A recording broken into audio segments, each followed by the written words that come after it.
what do you think about Andre Carter? Do you think he's somebody that gets a little bit more stats because of the competition he's playing? Yeah. Or do you see him as somebody that could have a really good career in the NFL?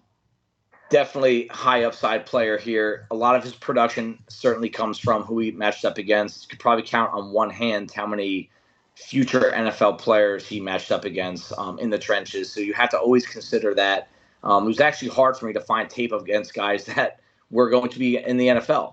But you can't use that against him. It's just something that's not his fault, right? You just have to keep that in the back of your mind when you're doing the grading process. And a lot of times with these service academies, right? Army's got actually a high quality strength and conditioning program, but when you go from a service academy to the NFL, that adjustment lifestyle wise and just the amount of free time you have to put more into football is bigger than everyone that comes out of college. When you're a student at one of these academies, you probably have 10% of the time that these other guys do. So. Yeah. That is something that gets you excited that, hey, he's this good, and he still is probably really early on that progression curve compared to a lot of guys.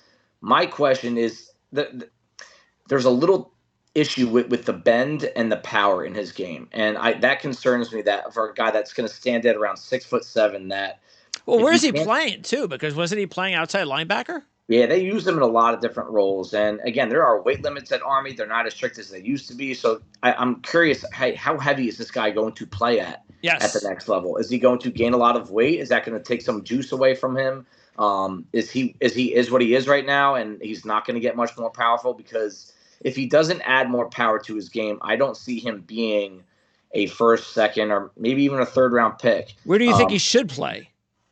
I think I would love to see him mold into a Danielle Hunter type 4-3 defensive end. That's where I'd like to see it, and it'd be a 2-year project. So gain a little bit more weight, gain a little bit more bulk, weight, and just get more experience with playing with your hand in the dirt over and over. Not all this back and forth stuff, and that's where I see him in the future. And because of that, I still think it's an extra year of work compared to someone that would be coming from Georgia in this situation.